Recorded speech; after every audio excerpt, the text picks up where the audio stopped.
Bismillahirrahmanirrahim. Assalamualaikum warahmatullahi wabarakatuh. Alhamdulillah, alhamdulillahilladzi hadana lihada wa ma kunna linahtadiya laula an hadana Allah. Asyhadu an la ilaha illallah wahdahu la syarika lah wa asyhadu anna Muhammadan abduhu wa rasuluhu la nabiyya wa la rasula ba'dah.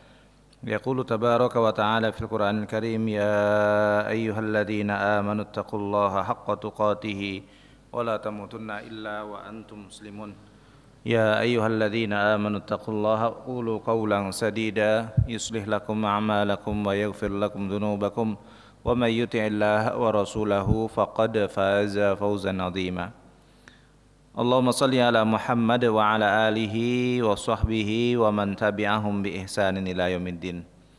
Jamaah sekalian asyhadakumullah, alhamdulillah di kesempatan malam hari ini Allah Subhanahu wa taala mempertemukan kita kembali dalam majelis ilmu. Setelah mungkin 3 pertemuan, mohon maaf kami tidak bisa hadir karena pada pekan pertama ada tugas mengikuti daurah atau training daurah Al-Qur'an di Malang. Kemudian berikutnya berurutan juga beberapa tugas masih harus dilakukan. Untuk malam hari ini alhamdulillah Allah pertemukan kita kembali dalam majelis ini. Mudah-mudahan kondisi kita tetap semangat dalam thalabul ilmi, usaha untuk melaksanakan ataupun mengharapkan apa yang kita minta kepada Allah di pagi hari, yaitu mendapatkan ilmu yang bermanfaat, ilmu yang menghantarkan kita lebih dekat kepada Allah Subhanahu wa taala. Dan pada kali ini kita sudah berada di bulan Zulhijjah, salah satu di antara bulan haram. Dari 4 bulan haram, 3 di antaranya berurutan, Dzulqa'dah, Dzulhijjah dan Muharram. Kemudian 1 terpisah yaitu di bulan Rajab. Dan pada kali ini kita sudah berada di bulan Dzulhijjah, walaupun mungkin terjadi perbedaan pendapat berkenaan dengan awal bulan Dzulhijjah, sehingga sebagian malam hari ini sudah masuk hari yang ketiga, sebagian masih hari yang kedua karena hari pertamanya baru tadi. Tapi terlepas dari itu, bahwa sebagaimana yang kita ketahui bersama bahwa Allah Subhanahu wa taala memuliakan dan mengutamakan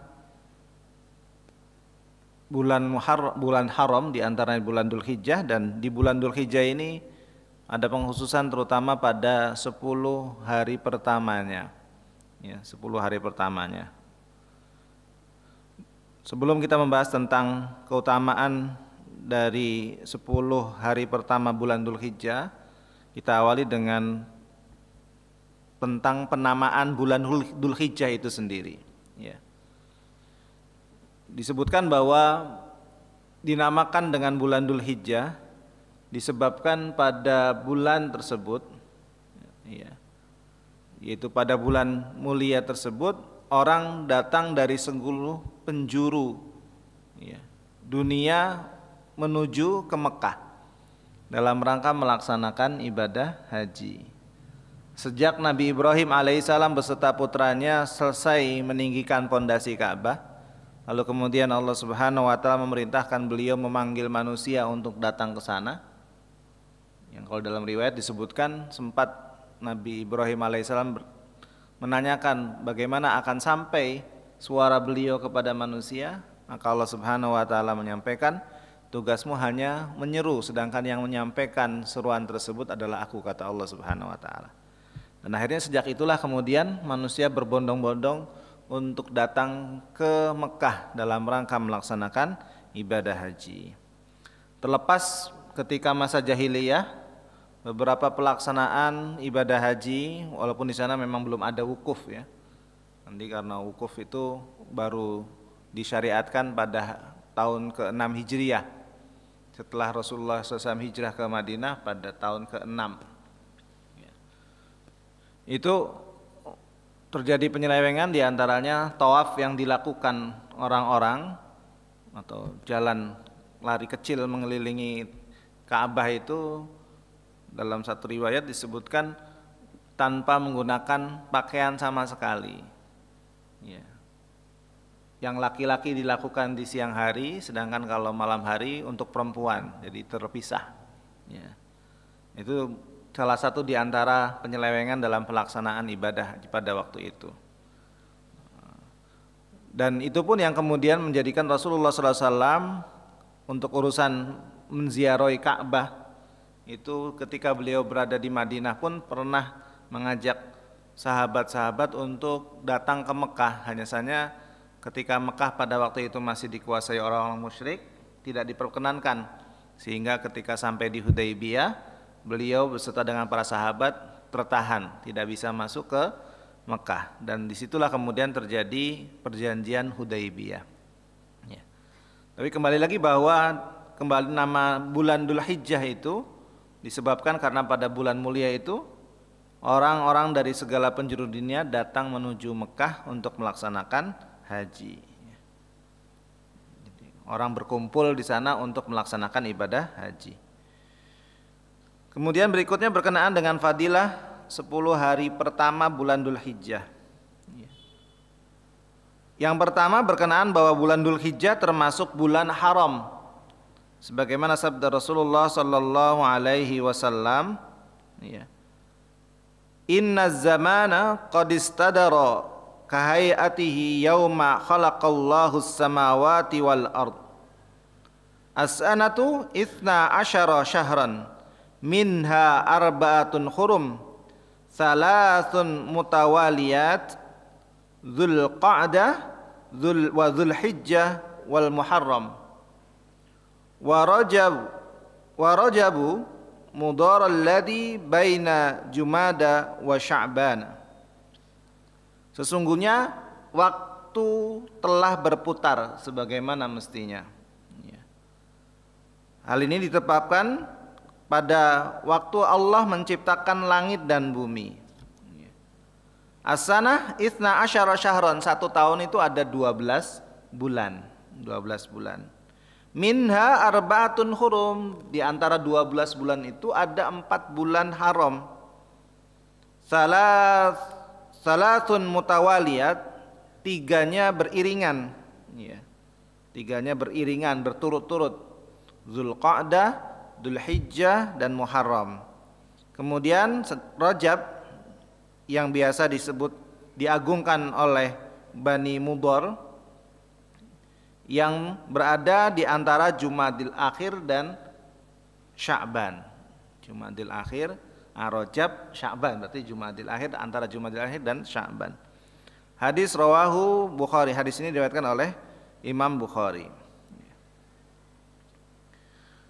Sekali lagi bahwa bulan-bulan haram itu waktu yang dimuliakan oleh Allah Subhanahu wa taala. Sehingga Allah pun memerintahkan kepada hamba-hambanya untuk memuliakan bulan-bulan tersebut. Dan disebutkan juga bahwa di bulan tersebut diharamkan untuk melakukan kezaliman. Karena apa? Ketika seorang melakukan kezaliman di bulan tersebut, maka dia telah melaksanakan kezaliman yang sangat besar. Bahkan suatu dosa yang dilakukan pada bulan tersebut akan dilipat gandakan hukumannya. Kemudian disebutkan yang berikutnya adalah 10 hari pertama bulan Dzulhijjah adalah hari yang utama. Sebagaimana Allah Subhanahu wa taala bersumpah dalam surat Al-Fajr, wal fajri walayalin ashr, demi fajar, demi malam yang 10. Di dalam pembahasan ini nanti terjadi memang perbedaan pendapat. Sebagian berpendapat bahwa 10 di sini adalah 10 malam di bulan Dzulhijjah.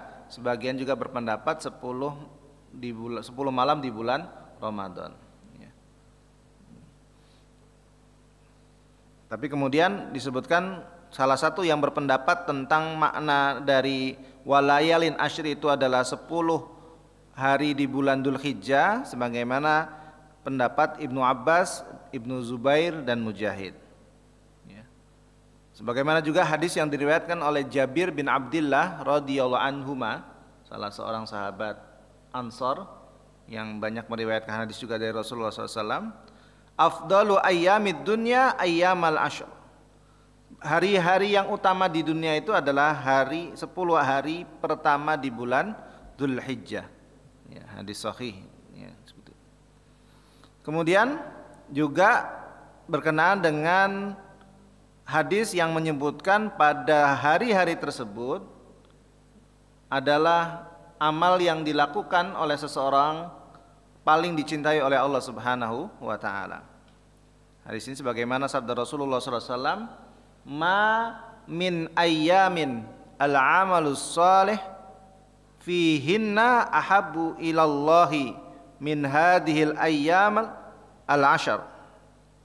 Ya, al-ashar. Tidak ada hari-hari yang amal soleh dikerjakan di dalamnya lebih dicintai oleh Allah daripada hari-hari tersebut, yaitu hari 10 hari pertama dari bulan Dzulhijjah. Faqalu, para sahabat bertanya, "Ya Rasulullah, walal jihadu fi sabilillah?" Bahkan jihad fi sabilillah ya Rasulullah. Satu pertanyaan, ya. Tidak ada amalan yang dilakukan oleh seorang lebih dicintai oleh Allah Subhanahu wa taala kecuali pada 10 hari awal bulan Dzulhijjah. Sahabat bertanya, "Walaupun jihad fisabilillah ya Rasulullah?" Faqala Rasulullah sallallahu alaihi wasallam, maka Rasulullah sallallahu alaihi wasallam bersabda, "Walal jihad fi sabilillah." Tidak juga jihad fi sabilillah illa kecuali rajulun, seseorang, kharaja, keluar, binafsihi, dengan jiwa, wa malihi, dan hartanya, falam yarji' min dzalika bi syai'in, kemudian dia tidak kembali dengan sesuatu apapun, artinya dia sampai mati syahid. Disebutkan oleh Abdurrahman Al-Mubarakfuri berkenaan dengan penjelasan hadis ini, ya, bahwa terdapat perbedaan pendapat mengenai 10 hari tersebut. Tadi kami sampaikan di awal tadi, ada yang berpendapat 10 akhir bulan Ramadan, ada sebagian yang berpendapat 10 hari awal di bulan Dzulhijjah.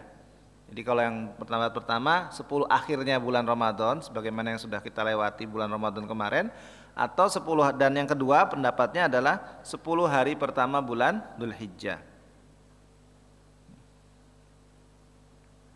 Disebutkan di 10 akhir bulan Ramadan itu menjadi mulia dan memiliki keutamaan disebabkan karena apa? Karena siam dan qiyamul lailnya. Siam dan qiyamul lailnya. Adapun yang berpendapat 10 awal bulan Dzulhijjah lebih utama karena di antara 10 hari itu ada satu hari yang kita kenal dengan hari Arafah. Hari Arafah. Karena apa? Hari itu disebutkan hari paling utama dalam 1 tahun, ya, dalam 1 tahun. Termasuk diantaranya juga nanti kalau di bulan Ramadan ada Lailatul Qadar, kalau di Dzulhijjah ada hari Arafah. Nah. Jadi dua pendapat itu mengambil kondisi dengan kondisi yang ada tadi. Kemudian disebutkan oleh Abdurrahman Al-Mubarakfuri dari pendapat itu, yang pendapat paling kuat adalah 10 hari Dzulhijjah. Karena redaksi hadisnya itu mamin ayyamil, ya. Tidak ada hari-hari, bukan malam tapi hari-hari, ya. Tidak hari. Makanya tidak pendapatnya kalau malam itu Ramadan, tapi kalau hari siangnya berarti adalah Dzulhijjah. Kemudian berikutnya bahwa berkenaan dengan 10 hari pertama bulan Dzulhijjah adalah hari berkumpulnya ibadah-ibadah mulia. Disebutkan oleh Imam Ibnu Hajar Al-Asqalani dalam kitab beliau Fathul Bari, anna sabab fi imtiyaz ashri Dzulhijjah, di antara sebab-sebab keistimewaan bulan Dzulhijjah, 10 hari awal di bulan Dzulhijjah maksudnya, adalah limakanin ijtima'i, karena pada hari mulia itu berkumpullah ummahatul ibadah, induk-induk ibadah, fihi di dalamnya. Wahia as-shalah, di antaranya adalah salat, wassiyam puasa, wassadaqah kemudian sedekah, wal hajj dan pelaksanaan ibadah haji. Ya. Yang tidak didapatkan hal tersebut pada waktu lain. Jadi sekali lagi, mengapa menjadi mulia itu? Karena di dalamnya ada amalan-amalan yang agung. Satu sholat, yang kedua puasa, yang ketiga sedekah, yang keempat haji. Berkumpul semuanya di situ. Makanya disebutkan bahwa yang hari itu adalah hari 10 awal dari bulan Dzulhijjah. Nah, jadi kan sekali lagi empat-empatnya ada sholat, ya, nanti ada sholat Id kita kenal, kemudian saum Arafah yang kita kenal, kemudian juga ada sedekah, nah, termasuk di sedekah itu berkurban, kemudian nanti haji itu sendiri. Ya. Nah, kemudian bahwa pahala yang akan diberikan oleh Allah Subhanahu wa taala bagi orang yang melaksanakan amal ibadah di 10 hari pertama adalah dilipat gandakan. Ya. Disebabkan keutamaan dari bulan Dzulhijjah tersebut. Ya. Bahkan di sini disebutkan oleh Ibnu Rajab Al-Hambali bahwasanya amalan nafilah, amalan sunnah yang dikerjakan pada 10 hari Dzulhijjah itu lebih utama daripada amalan sunnah yang dikerjakan di 10 Ramadan, di 10 akhir Ramadan. Jadi amalan sunnah yang di 10 awal bulan Dzulhijjah itu lebih utama daripada dikerjakan di 10 akhir Ramadan. Ini menurut pendapat Ibnu Rajab ya. Begitu pula berkenaan dengan ibadah wajib yang dilakukan pada bulan Dzulhijjah, 10 hari bulan Dzulhijjah akan dilipat gandakan oleh Allah Subhanahu wa taala dari bulan yang lainnya. Maka bagi kita yang hari ini diberikan kesempatan oleh Allah Subhanahu wa taala bisa masuk di bulan Dzulhijjah merupakan suatu kenikmatan yang besar. Ya, karena Allah masih memberikan kepada kita semuanya kesempatan untuk mendulang pahala dari amal soleh yang kita laksanakan. Dan inilah yang dilakukan oleh orang-orang soleh terdahulu ya. Orang-orang soleh terdahulu melakukan hal tersebut sebagaimana yang disebutkan oleh seorang ulama bernama Abu Usman menceritakan tentang kondisi orang-orang soleh terdahulu. Kanu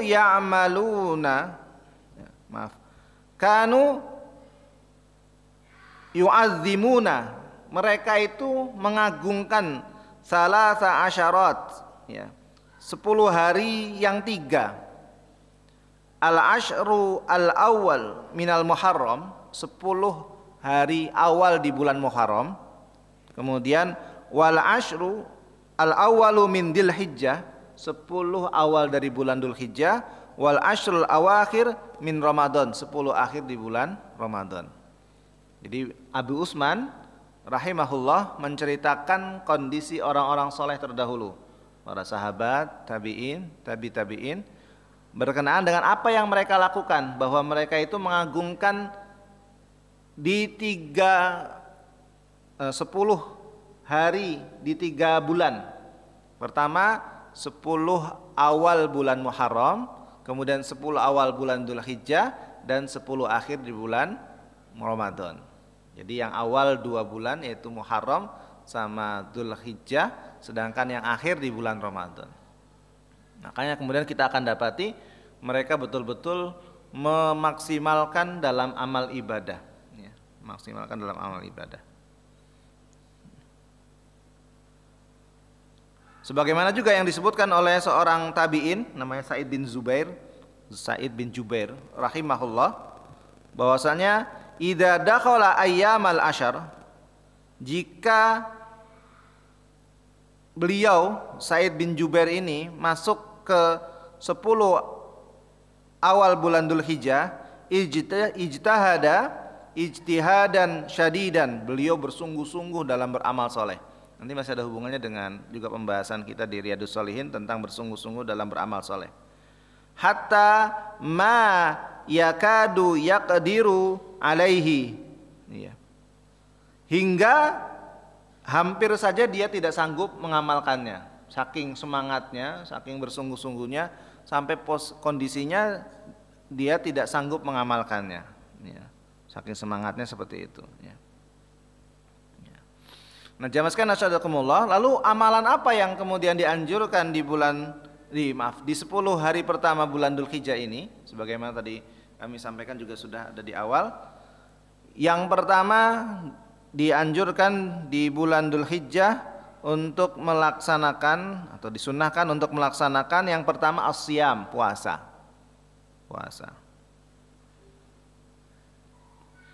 Pertama anjurannya adalah dilaksanakan di 9 hari pertama.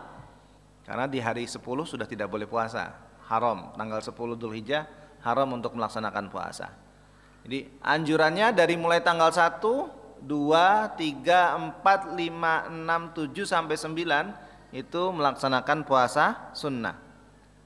Ya. Karena apa? Rasulullah SAW memotivasi untuk beramal soleh di waktu-waktu tersebut, dan di antara amal soleh yang utama adalah berpuasa. Sebagaimana dalam hadis disebutkan, karena Rasulullah sallallahu alaihi wasallam yasumu tis'a Dzulhijjah. Ya. Bahasanya Rasulullah sallallahu alaihi wasallam itu melaksanakan puasa pada tanggal 9 Dzulhijjah. Ya, ini salah satunya, nanti ada keterangan yang lainnya. Jadi di tanggal 9-nya. Ya. Begitu juga bahwa dalam syarah Sahih Muslim, Imam Nawawi memberikan keterangan bahwa berpuasa di bulan Dzulhijjah adalah sangat dianjurkan. Ya, dianjurkan. Dari 9 itu, kalau bisa dilaksanakan 9 hari, kalaupun tidak maka melaksanakan salah satunya, yaitu di tanggal 9-nya, yang kita kenal dengan Saum Arafah. Saum Arafah. Ya. Ketika Rasulullah SAW ditanya tentang Saum Arafah, maka beliau menjawab, yukaffirus sanah al-madiyah wal baqiyah. Ya. Puasa Arafah itu akan menghapuskan dosa 1 tahun yang lalu dan 1 tahun yang akan datang. Itu pahala atau keutamaan yang diberikan dalam melaksanakan Saum Arafah, puasa Arafah. Nah, nanti jadi masalah adalah mungkin dan menjadi pertanyaan bagi kita, karena kondisi kita yang berbeda dalam penentuan awal Dzulhijjah, maka efeknya juga pada Saum Arafah. Ya. Bagaimana Saum Arafah yang kita laksanakan? Kembali kepada mana yang kita pilih di antara pendapat-pendapat tadi. Karena nanti disebutkan dalam penentuan awal masuk bulan itu paling tidak ada 2. Yang pertama menggunakan ru'yatul hilal, yang kedua dengan hisab. Ya. Ru'yatul hilal pun nanti terbagi menjadi 2. Satu, wihdatul matla. Wihdatul matla itu ketika satu tempat melihat hilal, maka daerah lain tinggal ngikut daerah tersebut. Contoh hari ini misalnya di Arab Saudi lihat, maka yang di Indonesia yang sudah lewat pun akhirnya ikut Saudi. Ini mengambil pendapat wihdatul matla. Satu tempat yang lihat, maka yang lainnya ngikutin. Sedangkan yang kedua adalah ikhtilaful matali. Perbedaan tempat terbitnya hilal. Ini yang terjadi di Indonesia.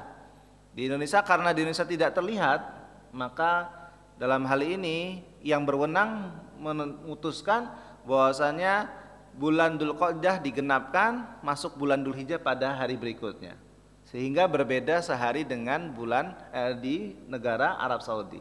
Ini pendapat ikhtilaful matali. Nah, ikhtilaful matali. Jadi tergantung dari negeri masing-masing, ya. Tidak ngikuti negeri Arab Saudi. Kalau dalam hal ini sebenarnya kalau kita lihat untuk Arab Saudi sendiri mengambil ikhtilaful matali, karena ketika misal di Arab Saudi tidak terlihat, maka dan di baratnya terlihat, Arab Saudi sudah tidak mengikuti yang baratnya. Dan memang untuk haji ini patokannya memang ru'yah hilal di Arab Saudi. Jadi memang kalau maksudnya di Makkah terutama, ya, karena pelaksanaan ibadah haji itu di sana, maka untuk ru'yahnya ya memang dari Mekah. Ya, kembali lagi bahwa perbedaannya 2, satu wihdatul matla sama ikhtilaful matali. Kemudian yang kedua dengan cara hisab. Hisab pun hari ini terbagi menjadi 2. Satu pendapat wujudul hilal. Wujudul hilal nanti kriterianya salah satunya adalah ketika bulan itu sudah menurut hitungan hisab itu sudah berada di ufuk, di atas ufuk, di atas 0 derajat dengan kategori yang ada yang lainnya, maka sudah wujud hilalnya sehingga bulan sudah masuk bulan baru. Sedangkan yang kedua pendapatnya adalah imkanur ru'yah, kemungkinan untuk dilihat. Nah, menurut pendapat yang imkanur ru'yah itu bulan baru bisa dilihat diperkirakan sekitar 4 derajat, 3 sampai 4 derajat. Sehingga kalau didapati menurut hisab itu 1 derajat akan terjadi perbedaan pendapat sebagaimana hari ini yang terjadi di bulan Dzulhijjah, sebagaimana kemarin juga Syawal, itu karena posisinya 1 derajat. Menurut pendapat yang wujudul hilal sudah ganti bulan, sedangkan kalau yang imkam ru'yah belum ganti bulan karena belum bisa dilihat. Dan setelah diobservasi di lapangan pun benar tidak terlihat, dari ujung Indonesia bagian timur sampai barat tidak terlihat. Makanya kemudian diputuskan untuk bulan Dzulqa'dah digenapkan menjadi 30 hari. Nah, seperti itu. Itu pun nanti kalau melihat kriteria imkanur ru'yah terutama di Indonesia, Singapura, Malaysia itu Bamais itu sekitar 3 derajat paling tidak. Nah, dalam kondisi seperti itu kembali untuk pelaksanaan saum Arafah mengikuti juga Idul Adha di pendapat tadi. Jadi kalau misalnya di Indonesia mengambil pendapat bahwa hari ini masih tanggal 2, berarti nanti Idul Adhanya hari Kamis tanggal 29. Puasa Arafahnya kapan? Puasa Arafahnya tanggal sebelumnya, yaitu tanggal 28 atau hari Rabu. Yang jadi kalau itu yang jadi masalah yang di sini. Karena apa? Kalau yang satunya nggak jadi masalah, yang ikuti Arab Saudi mungkin nggak jadi masalah. Lah yang jadi masalah itu kalau yang seperti di Indonesia sekarang ini. Loh, bagaimana? Padahal kalau Arafah itu kan orang-orang sedang melaksanakan wukuf di Arafah, sedangkan kalau di Indonesia pas puasa Arafah di sana sudah tidak wukuf lagi, bagaimana? Nah, maka ulama berpendapat tidak masalah, karena yang dimaksudkan dengan puasa Arafah itu adalah puasa yang dilakukan tanggal 9 Dzulhijjah. Berarti disesuaikan dengan kondisi daerah negeri masing-masing. Bukannya berpatokan pada wukuf. Ya, kalau kembali kepada tarikh tasyrik, sejarah pensyariatan ibadah, itu disebutkan bahwasanya Rasulullah sudah melaksanakan puasa Arafah ini sejak tahun kedua Hijriah. Sedangkan wukuf itu baru tanggal 6 tahun 6 Hijriah. Berarti secara pelaksanaan Rasulullah itu melaksanakan puasa Arafah lebih dahulu dengan pelaksanaan wukuf. Jadi tidak mengikuti wukuf di Arab Saudi ketika itu, nggih. Jadi kalau mengikuti hari tarikh tasyrik seperti itu. Jadi Rasulullah melaksanakan puasa itu bukan patokannya di wukuf, di Arafah ada yang sedang makan wukuf. Karena apa? Ketika itu belum ada pelaksanaan wukuf. Nah, dan juga disebutkan pada waktu itu memang patokan untuk pelaksanaan haji adalah ru'yah hilal Mekah. Madinah enggak, karena ketika itu Rasulullah berada di Madinah, beliau patokan ru'yah hilalnya ya di Madinah, tidak menunggu kabar dari Mekah. Karena antara Mekah dengan Madinah itu sekitar 400-an kilo. Sedangkan pada waktu itu kecepatan untuk menyampaikan kabar perjalanan paling tidak 1 hari itu 40 kilo. Jadi dibutuhkan sekitar 10-11 hari perjalanan. Jadi misalnya nunggu ru'yah hilal Mekah, Madinah sudah ketinggalan. Nah, makanya kemudian patokannya di negeri masing-masing. Itu saja kalau hari ini sudah jadi satu negeri, Arab Saudi. Kalau dulu kan terpisah, Mekah sendiri, Madinah sendiri, seperti itu. Makanya kalau di sini lebih kepada pelaksanaan tentang ru'yah hilal, yaitu ikhtilaful matoli, perbedaan terbitnya hilal tergantung negeri masing-masing, seperti itu. Nah, sekali lagi, kalau yang sama dengan Arab Saudi mungkin tidak menjadi masalah. Yang biasanya jadi masalah itu kalau melaksanakan puasa, pas di sini puasa, di sana sudah hari raya Idul Adha. Maka ulama berpendapat tidak masalah, ya, karena satu hadis itu menyatakan bahwasanya hari Arafah itu adalah hari ke-9 Dzulhijjah. Berarti disesuaikan dengan tanggalan di negeri masing-masing. Ya. Jadi nggak masalah kalau mau di tempat lain, di Arab Saudi terutama sudah sudah Id, di sini baru puasa. Bahkan bisa jadi misalnya di Arab Saudi tidak kelihatan, kemudian di sebelah barat lihat, maka yang barat duluan Arafahnya, di Arab Saudi belum sama sekali, tidak masalah juga, karena perbedaan tempat terbitnya hilal. Kan semakin ke barat itu hilal semakin mungkin untuk lebih bisa dilihat. Semakin ke barat, di Indonesia nggak bisa, di Arab mungkin bisa. Di Arab nggak bisa, semakin ke barat lagi, misalnya daerah Afrika, ya, Amerika, maka akan lebih bisa terlihat seperti itu. Jadi kembali untuk pelaksanaan puasa Arafah seperti itu, disesuaikan dengan tanggal di negeri masing-masing. Ini sekiranya ada yang mengikuti pendapat di negeri Indonesia, ya, di negara Indonesia. Kemudian yang kedua, selain puasa adalah memperbanyak zikir. Ya. Anjurannya untuk memperbanyak zikir, dan diantara zikirnya sebagaimana bacaan takbir. Allahu Akbar, Allahu Akbar. 2 kali atau 3 kali. Allahu Akbar, Allahu Akbar, Allahu Akbar. La ilaha illallah, wallahu akbar. Allahu Akbar walillahil hamd. Nanti misalnya dapati ada yang 2, memang ada riwayat 2 kali. Allahu Akbar, Allahu Akbar, la ilaha illallah, seterusnya. Ada yang 3 kali. Allahu Akbar, Allahu Akbar, Allahu Akbar. Ada yang seperti itu. Jadi misalnya dapati dua kondisi tersebut, dua-duanya ada dasar dalam pelaksanaannya. Nah, berkenaan dengan takbir tadi, disebutkan bahwasannya teknis pelaksanaannya itu terbagi menjadi 2. Yang pertama takbir mutlak. Takbir mutlak, yaitu takbir yang dimulai sejak awal Dzulhijjah. Kalau mungkin yang sekarang tanggal 2, tadi pagi sudah, kemarin sore sudah mulai masuk ketika maghrib, maka sudah mulai boleh melakukan takbir. Namanya takbir mutlak. Sampai kapan? Sampai hari terakhir tasyrik. Dan dilaksanakan di mana-mana. Maksudnya di mana-mana itu di tempat yang diperbolehkan. Di masjid boleh, di rumah boleh. Ya, misalnya di rumah Allahu Akbar, Allah. Di pasar bahkan disebutkan ada sahabat yang melaksanakannya di pasar. Ini untuk mengagungkan hari-hari tersebut. Jadi sejak awal masuk Dzulhijjah sudah diperbolehkan untuk bertakbir. Ini namanya takbir mutlak. Kemudian takbir yang kedua namanya takbir muqayyad, yang terikat. Jadi kalau takbir mutlak itu luas cakupannya, tidak terikat waktu, sedangkan kalau yang muqayyad, yang terikat waktu itu dilakukan setiap selesai sholat, di mana dimulai pada hari Arafah setelah subuh. Jadi misalnya nanti yang hari Rabu berarti hari Selasa subuh, pada subuh, setelah sholat subuh itu bisa melakukan takbir, namanya takbir muqayyad.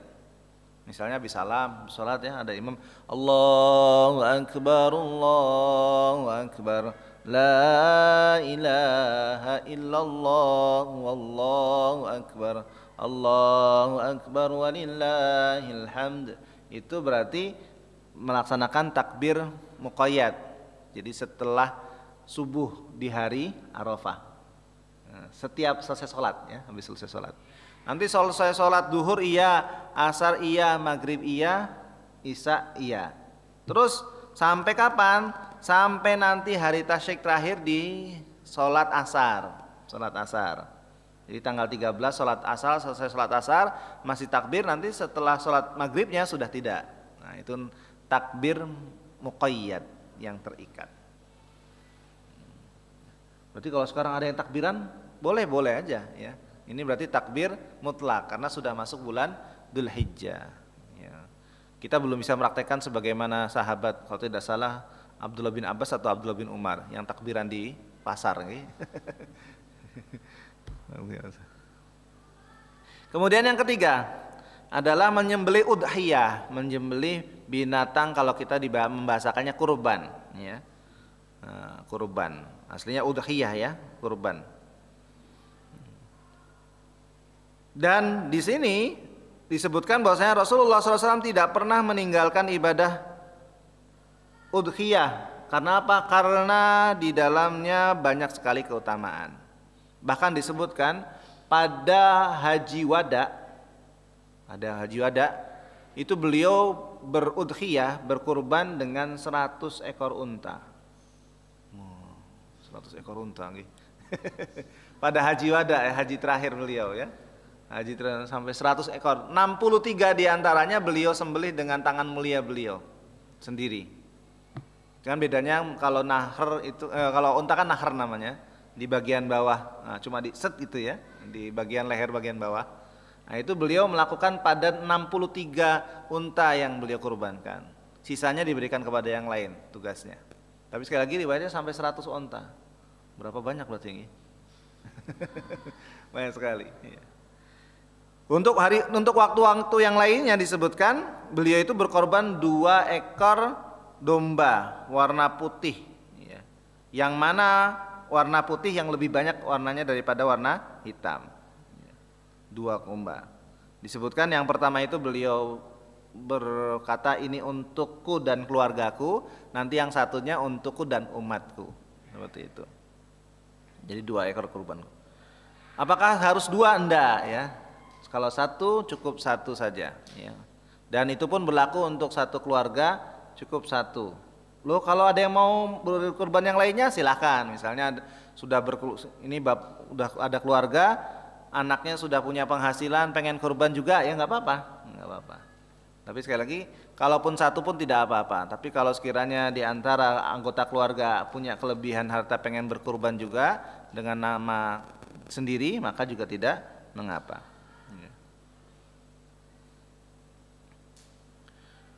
Kemudian kalau sudah berniat kurban, dianjurkan untuk tidak memotong rambut, kuku dan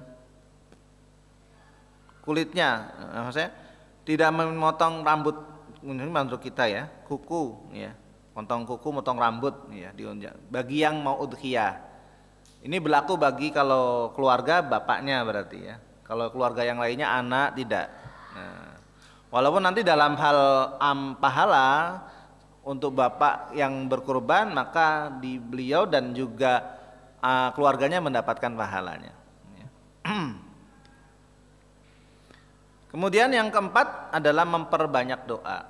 Kalau tadi udhiyah sudah, amalan berikutnya adalah memperbanyak doa. Karena pada hari-hari itu juga disebutkan merupakan waktu mustajabnya doa. Di antara waktu mustajab doa, di antaranya adalah 10 awal dari bulan. Oh ya, tambahan untuk udhiyah, Allah Subhanahu wa taala memberikan kepada kita kelapangan untuk melaksanakannya. Jika tidak bisa di tanggal 10, bisa dilaksanakan di hari tasyrik. Jadi tanggal 11, 12, 13 sampai sebelum terbenamnya matahari dengan ditandainya masuk waktu maghrib. Misal tanggal 10 belum dapat rezeki ya, sampai sekarang mungkin belum dapat rezeki sampai tanggal 10, enggak ada, tiba-tiba tanggal 11 atau 12 ada orang yang datang nih ngasih uang misalnya ya, saya punya hutang dulu, wah udah lupa, ternyata banyak hutangnya, bisa buat beli hewan kurban, maka masih bisa melaksanakannya. Sekali lagi makanya 4 hari itu betul-betul salah satu di antara rahmat Allah Subhanahu wa taala kepada kita untuk memberikan kesempatan kepada kita beramal baik, yaitu berudhiyah, berkurban ya, seperti itu. Nah yang jadi masalah kalau hari ini bagaimana? Kalau misalnya sholat idnya 2, kemudian udhiyahnya berupa sapi, di mana sapi itu 7 orang. Nah, 6 orangnya sholatnya hari Rabu, 1 orangnya sholatnya hari Kamis. Bagaimana? Maka dianjurkan untuk mengundur pelaksanaan sembelihan sampai yang 1 itu selesai melaksanakan sholat id. Jadi yang 6 dengan legowo bahasanya, dengan legowo supaya apa? Supaya bernilai udhiyah, kurban semuanya. Karena kalau belum pada waktunya cuma dinilai sebagai sedekah biasa ya. Jadi sekali lagi, kalau sekiranya terjadi 1 sapi yang terdiri dari 7 orang ternyata dari 7 orang itu 6 orang ikut pendapat sholat pertama, yaitu hari Rabu misalnya hari ini, sedangkan yang satu hari Kamis, maka pelaksanaan penyembelihan diundur pada hari kedua menurut yang 6 orang. Setelah yang satu orang itu melaksanakan sholat id, supaya semuanya mendapatkan nilai udhiyah atau kurban seperti itu. Ya. Malah nanti nggak dapat keutamaan tanggal tidak apa-apa, tapi dalam rangka sekali lagi untuk mendapatkan nilai kurbannya itu yang lebih diutamakan. Memang ada pendapat yang menyebutkan dari 4 hari itu memang paling mulia di tanggal pertamanya, di tanggal 10-nya maksudnya ya, di hari pertamanya. Tapi demi untuk mendapatkan nilai kurban, maka lebih baik mengalahkan keutamaan menuju kepada yang berikutnya supaya bernilai kurban tadi. Catatan tambahannya. Tadi kemudian memperbanyak doa ya. Nah, nih. Bahkan disebutkan kalau pas waktu hari Arafah itu juga lebih ditekankan lagi untuk memperbanyak doa. Khairud doa yaumi Arafah. Sebaik-baik doa itu doa pada hari Arafah. Ya. Sebagaimana juga disebutkan, dan sebaik-baik apa yang aku dan para nabi sebelumnya katakan adalah kalimat la ilaha illallah wahdahu la syarikalah lahul mulku walul hamdu wa huwa ala kulli syai'in qadir. Tambahannya. Jadi banyak-banyak doa, terutama pada tanggal 9, yaitu pada hari Arafah. Kemudian yang kelima, anjuran amal yang dilakukan adalah tilawah Al-Quran. Tilawah Al-Quran. Sebagaimana yang kita ketahui bersama, tilawah Al-Quran adalah amal mulia yang memiliki banyak sekali keutamaan. Salah satunya dinilai dari satu hurufnya, per hurufnya, bukan per kata, apalagi kalimat tidak, tapi per huruf. Nah, dan jika dilakukan di 10 hari pertama di bulan Dzulhijjah, maka amalan pun akan semakin berlipat. Pahala yang didapatkan akan semakin berlipat. Dibanyak-banyak untuk tilawah Al-Quran. Dan juga amal yang lainnya, termasuk diantaranya sedekah ya. Sedekah juga. Kalau yang tanggal 10, 11, 12, 13-nya berkurban, maka di hari-hari sebelumnya juga diperbanyak untuk bersedekah. Dan amal-amal yang lainnya mungkin yang tidak bisa disebutkan satu persatu, intinya amal soleh yang bisa kita lakukan di 10 awal bulan Dzulhijjah, bagaimana kita bisa lakukan dengan harapan Allah Subhanahu wa taala memberikan pahala yang besar kepada kita semuanya. Demikian yang dapat kami sampaikan. Ada pertanyaan mungkin sebelumnya? Monggo.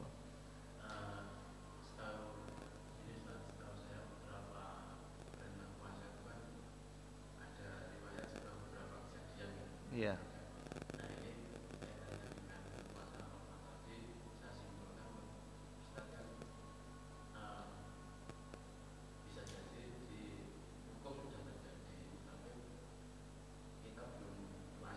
Iya.